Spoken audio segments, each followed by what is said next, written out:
If you've ever tried to lose weight before, and most of our patients have more than once, you may have asked yourself at some point, why can't I just stick with it? Why does it always seem to fall apart for me? I'm Dr. Greg Oliver. That question deserves a real answer, and I want to give you that answer today. Now, we've talked in previous videos about the biological, metabolic, and hormonal factors that make weight loss genuinely difficult. But there's one more factor, and in many ways, it may be the most important factor of all, and that is the psychological dimension of weight management. We're already seeing so many people who've lost a great deal of weight on the GLP-1 meds, but unfortunately, they are rapidly gaining the weight back when they stop taking the medications. Today, I'm going to tell you why that happens. I'm talking about the thoughts, feelings, and behavioral patterns that shape everything you do around food, eating, your body, and your relationship with change itself. These patterns aren't character flaws. They're not signs of weakness. They're learned responses, deeply ingrained over years, and they have a profound effect on whether any medical treatment we offer will hold in the long run. That's what Factor 5 is about, psychological strengthening. And today, I want to walk you through a powerful tool we use to make these patterns visible to us so we can finally address them directly. Here's something I want you to understand clearly, however. Even with the most effective weight loss medications available today, including the GLP-1 receptor agonists I mentioned like semaglutide and tirzepatide, and of course any of the new ones that follow, patients who don't address the psychological side of weight management are at significant risk of regaining weight once that treatment changes or stops. The medications are powerful tools. They suppress appetite. They improve our metabolic signaling. They can produce meaningful weight loss, but they cannot rewrite your thought patterns. They cannot teach you how to manage stress without turning to food. They cannot build the internal resolve that sustains behavior change over years and a lifetime. Only you can do that work, and our job is to help you understand, where do you begin? Where do we start with our thinking change? In our clinic, we use a scientifically validated psychological screening tool as part of every patient's comprehensive evaluation. It's not a personality test. It's not a judgment. It's a clinical instrument designed to identify with precision which psychological factors are most actively working against your weight loss management success. This tool is amazing. Let me kind of talk about our psychological screener here. The screener consists of 40 questions focused on your attitudes, feelings, and thoughts, specifically around things like weight control, your appearance, and eating behavior. There are no trick questions, and there's no right or wrong answers. We are simply asking each person who takes the screener to be honest about their experience, because the more honest they are, the more useful the results will be as we formulate their treatment. When the responses are submitted, our system generates a psychological profile that scores each patient across 6 specific factors. These 6 factors represent the most clinically significant psychological patterns that we see influencing weight in our patient population and, in fact, in the total population. In most patients, 2 or 3 of these factors will emerge as significant. The profile will identify which ones apply, and then an individualized cognitive and behavioral plan will be built around those specific areas for each patient. Let me walk you through each of the 6 factors now, what they measure, and why they matter. The first psychological factor is commitment. This is the engine of lasting change. Now, this one surprises people because most people tell me they're absolutely committed to losing weight, and I believe they are. But there's a difference between wanting to lose weight and being genuinely committed to the process of change. Commitment, as we measure it here, reflects the depth and durability of someone's motivation, their readiness to make real behavioral changes sustain them throughout difficult periods, and prioritize long-term health over short-term comfort. A score indicating commitment issues doesn't mean they don't care. It often means the internal why behind their goal isn't fully developed yet, or that past failures have eroded their confidence in their own ability to succeed. That's something we can directly work on. Now, when commitment is identified as a significant factor in the profile, their behavioral plan will include structured exercises to clarify their values and their motivations, reconnect them with their reasons for change, and rebuild the personal power that sustained effort requires. The next psychological factor we measure is discomfort. This refers to how well we tolerate the difficulty of change or the discomfort of change. This factor is perhaps the most honest measure of what change actually requires. Changing our long-standing habits is uncomfortable. Choosing differently at a restaurant can be uncomfortable. Getting on a scale when you've had a tough week can be uncomfortable. Saying no to food that brings you pleasure is uncomfortable. Now, most people know this, but what varies significantly is how individuals respond to that discomfort. Some patients have a pretty high tolerance for discomfort and kind of push right through it. Others, through no fault of their own, have developed a very low threshold, and when discomfort arises, the instinct is to relieve it quickly, often through familiar behaviors that feel good in the moment but undermine progress over time, such as eating a food you shouldn't.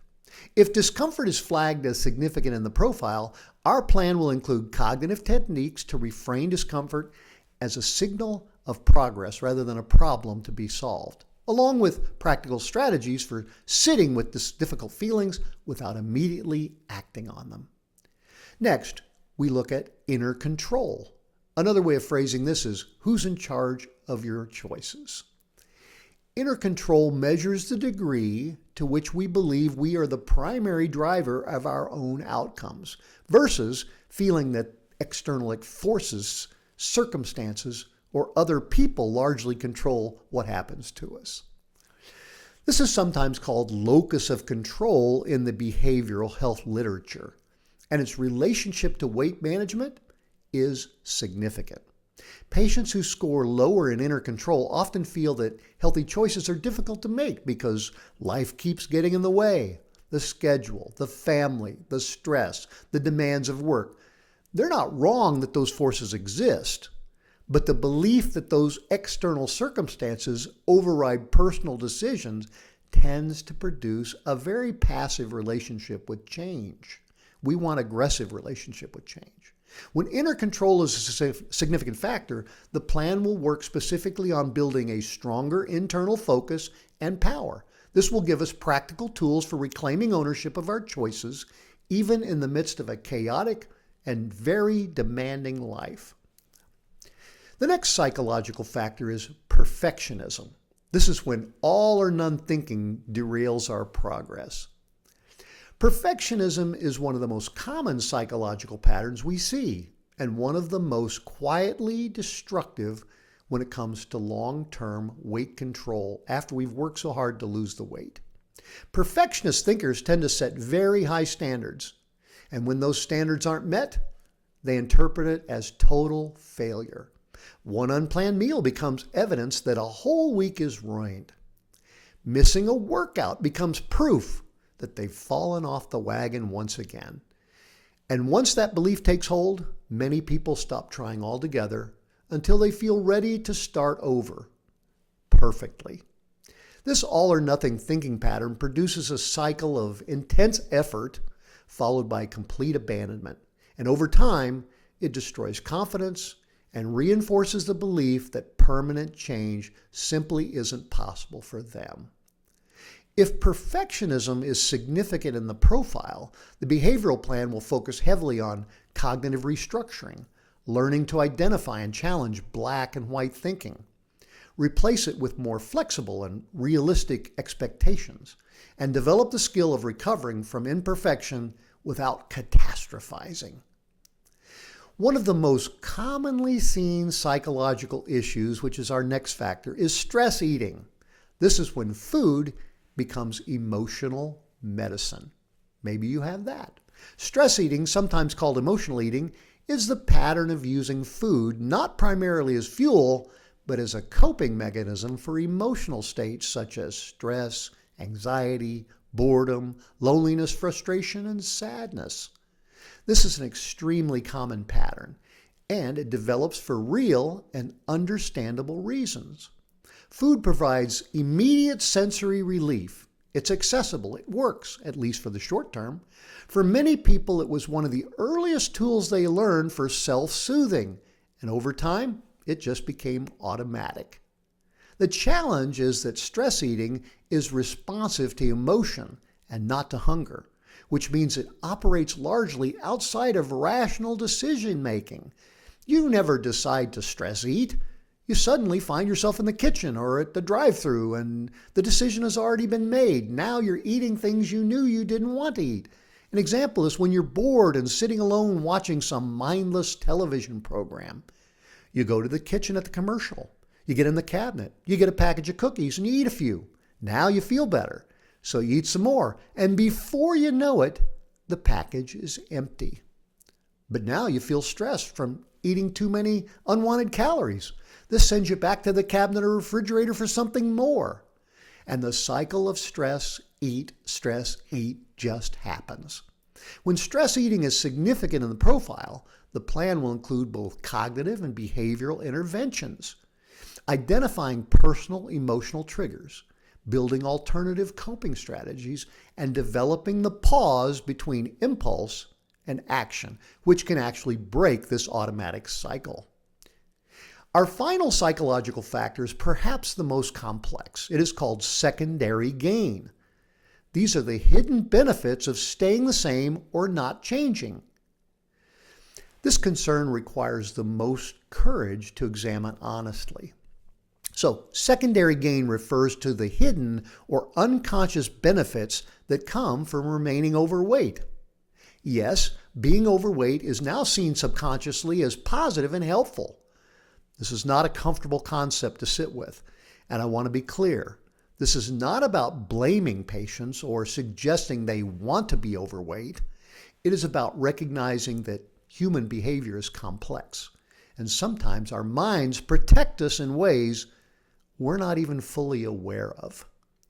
For some patients, excess weight has served as a boundary, a way of feeling protected, maybe from unwanted attention or unwanted intimacy. For others, it has been tied to identity or avoiding expectations that might come from significantly change. For still others, the role of the person who struggles with weight has become so central to their self-concept that losing it feels a bit disorienting. None of these patterns should be shameful, but if they aren't brought to the surface and addressed, they can operate silently as a brake on our progress with weight loss, even when every other factor is working in your favor. When secondary gain is significant, the treatment plan will include structured reflection exercises and therapeutic strategies to examine what role weight may be playing in our life, and to begin building an identity and a sense of safety that doesn't depend on it. With secondary gain, sometimes more intense therapy may be required over time, especially if it's related to any childhood or adolescent traumas or abuse. First, knowing this issue exists is a positive start to a much healthier and happier life. Now, if you've taken the screener, when the 40 questions have been completed, a personal profile is generated. The patient receives a clear picture of which of these 6 factors are most active for them and how significant they are in influencing their relationship with weight and food and how they appear. Most patients find that 2 or 3 factors may emerge as significant, and most universally, patients tell me the same thing when they see the results. That explains so much, they tell me. That moment of recognition is important because for many people, years of self-blame and confusion begin to make sense in a different light. It wasn't lack of willpower. It wasn't laziness. It was a set of deeply ingrained psychological patterns that nobody helped people identify, let alone address them. We are changing that for hundreds of our patients. Based on each person's personal profile, we will develop an individualized cognitive and behavior plan that targets their specific factors with specific assignments. These aren't vague suggestions. They are structured, evidence-informed exercises designed to shift the thinking patterns and behavioral habits that have been working against them all their life. I want to set the expectations clearly, though, because I think everyone deserves honesty more than just some false expectations. Cognitive and behavioral change is not fast. It is not a program that someone completes in 4 weeks and moves on with their certificate.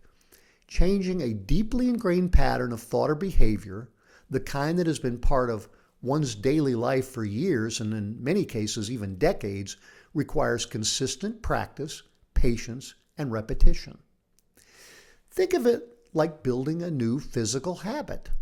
The first time we do something differently, it feels awkward and takes effort. The 10th time, it requires a little less thought. The 100th time, it begins to feel natural. That is how the brain works, not through insight alone, but through repetition that gradually rewires automatic responses. The assignments in this plan are designed with the purpose in mind. They will ask each person to practice specific cognitive skills and behavioral strategies repeatedly in real-life situations until they become more automatic than the old patterns they're trying to replace. This takes time. For most patients, meaningful progress in psychological strengthening unfolds over months, not weeks. But the patients who commit to this work, along with their other medical treatments, are the ones who achieve results that last for a lifetime in a much thinner and healthier body. That is the goal we're working toward with every person we see and assist in their weight reduction efforts. We're not looking just for some weight loss, but a fundamentally different relationship with a person's body, your habits, and your own sense of what's possible for you. Before you can solve a problem, you have to see it clearly. That's the purpose of everything you've just watched and everything this screener is designed to do. The 6 psychological factors, commitment, discomfort, inner control, perfectionism, stress eating, and secondary gain, represent some of the most significant psychological forces shaping the weight management journey. And now you know what they are. You know what to look for in yourself. That awareness is not a small thing. For most people and patients, it actually is a turning point in their ability to lose weight permanently. You've already done something important today. You showed up and you paid attention to this video. That's where meaningful change begins. I want to personally thank you for joining me today. Now that I've covered the 5 factors of medical treatment of excess body weight, my future videos are going to take a more in-depth look into each of these factors. Weight loss and long-term maintenance of a healthy weight is a complex, and I know your own body and mind, along with the treatment options, need to be approached differently. The better you can attack this medical disorder, the better you'll be able to live lean, live long, and live your life to the fullest. This is Dr. Greg Oliver. I'll talk to you soon.